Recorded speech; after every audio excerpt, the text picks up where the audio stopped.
This past weekend, Stephen and I went to Tahoe to unplug and to connect with each other, to just get away for a while, and it was so refreshing. It was having my quiet time with the Lord, just uninterrupted and not needing to worry about work or other responsibilities. It was just really refreshing being there, and we stayed up in an Airbnb up in, I think it's like North Tahoe, I'm not actually sure what it's called. It was near Kings Beach. Every year, Stephen and I like to get away at least once to be able to talk about just future things and decisions and financial things and budget and all things like that. Just future things that are coming and just things that are on our minds. So we were able to do that and talk through a lot of different things, and it was just a really refreshing time. We wanted to hike down the trail to Emerald Bay and then also see Eagle Falls. We actually arrived and we were going to eat lunch and then we were going to go hiking, and as soon as we arrived it started raining, so we changed plans and we actually went the next day.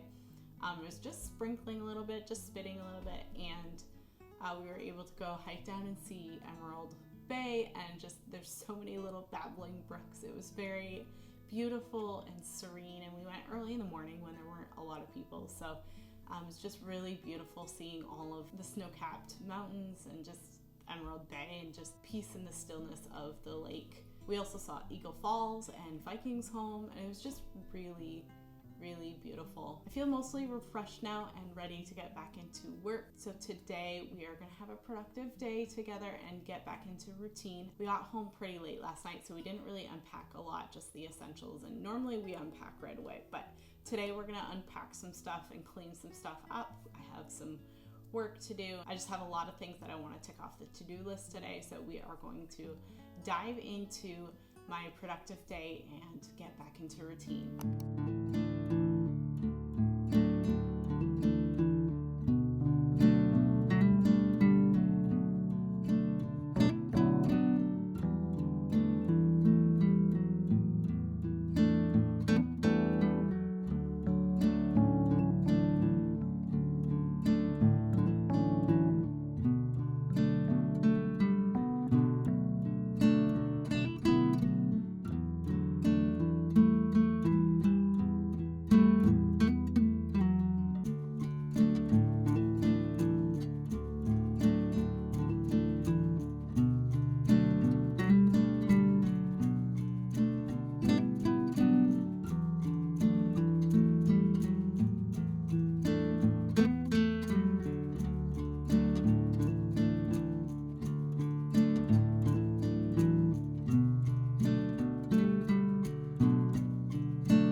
It is time to unpack and get everything back to normal around here. We literally came and just set stuff down, so I need to unpack my suitcase.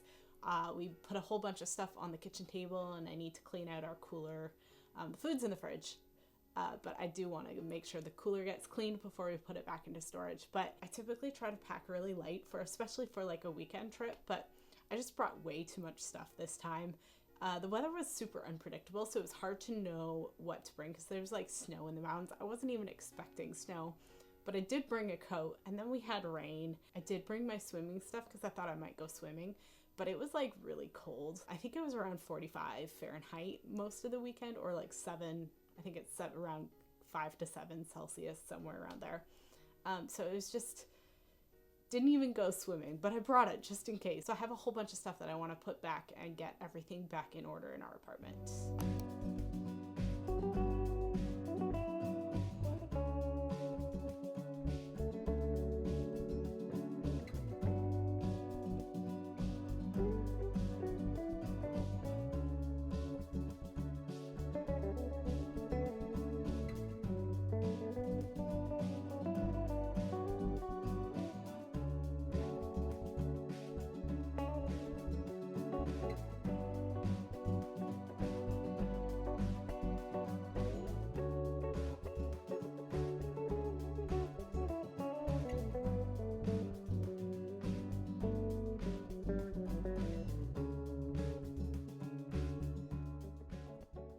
So we are ahead of schedule for what I had planned today, which is really exciting, and I'm feeling really energized.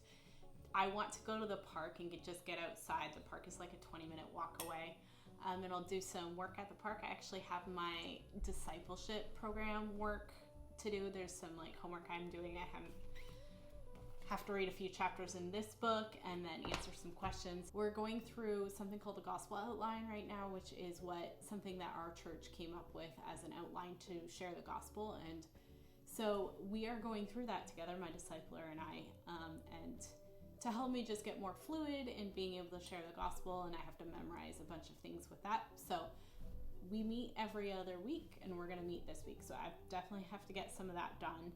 And I also wanted to share just very briefly, something that I read this morning that just really encouraged me. So as you guys know, I'm going through the Bible chronologically. So I'm at the end of David's life, and he's preparing Solomon for taking over the kingship. In chapter 29 of First Chronicles, David is talking to the people that are there and telling them that, hey, Solomon's going to be taking over, and he's inexperienced, and we need resources for the house of the Lord, for the temple. And so he's essentially telling the people to give of what they have with a willing heart. And the end of verse 5, David says to the people, he asks this question: who then will offer willingly, consecrating himself today to the Lord? And then the next few verses, we see that they started to give and how much they gave. And then verse 9 says, then the people rejoiced because they had given willingly, for with a whole heart they had offered freely to the Lord. And I thought that was just such a great encouragement and exhortation to not only give to the Lord and to the Lord's work, but to, when we're doing ministry, when we're serving the Lord, to do it willingly and joyfully and freely to the Lord, and not because of compulsion.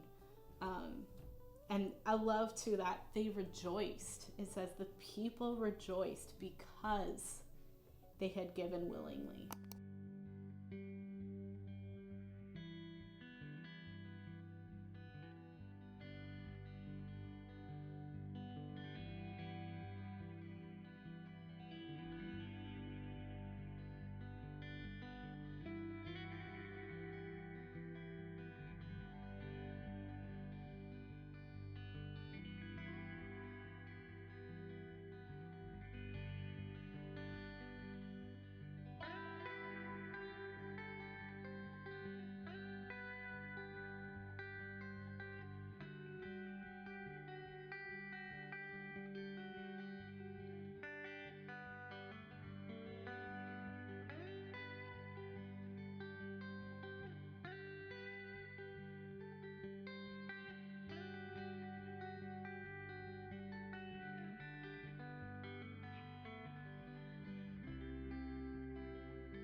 I got about half of my Skopos homework done, and I'll probably finish the rest tomorrow, but it was really interesting because we were talking about the eyewitness testimony of the disciples and of Paul, seeing the life of Jesus and the resurrection, or seeing the risen Lord, like in Paul's case, seeing Christ after his resurrection, and just how how eyewitness testimony makes much of the New Testament reliable, and just other things that make the New Testament reliable, like internal and external evidence and things like that. So it was really interesting. Right now, though, I want to look at some apartments. Stephen and I have been looking at apartments a couple times a week right now. We're getting really serious about moving, hopefully this summer, but depends honestly on a few different factors. So we may not be able to move for like another year. I'm really feeling the need to move. It's really toxic here, if I can say that. I want to treat my neighbors with love, so I'm going to be very careful with how I say this. There's just a lot of toxic relationships or toxic things going on in our building. So last night we were coming home and I just felt feeling like dread of coming back, not because of work or anything, but literally for the toxic relationships that are in this building. I'm sure if y'all have lived in an apartment building, you know what I mean, with when you can hear all your neighbors and their own relationships with each other. So anyways, we are getting more serious about looking for a place that is where we won't have so many neighbors, ideally, but the Lord knows. If you guys can pray with us for that, that would be amazing. Anyway, so I'm gonna look for some apartments. I want to work a little bit on my product. That'll take most of the rest of the afternoon, and then tonight I have choir, so I need to get warmed up for choir, and then we're rehearsing Beethoven 9 for June.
Ladies, thank you for joining me for today, and I am so excited that I'm back into routine and getting up at 5. It's still going to be a struggle probably for the next few days to continue getting up at 5, but I am really excited to continue working on all the things that I have going on. I'm feeling so much more refreshed. I still have choir yet. I'm probably actually going to insert choir before this, but I do want to close this vlog off because choir goes pretty late and then I just go straight to bed. So thank you for joining me, and I'll see you in the next one. Bye, friends.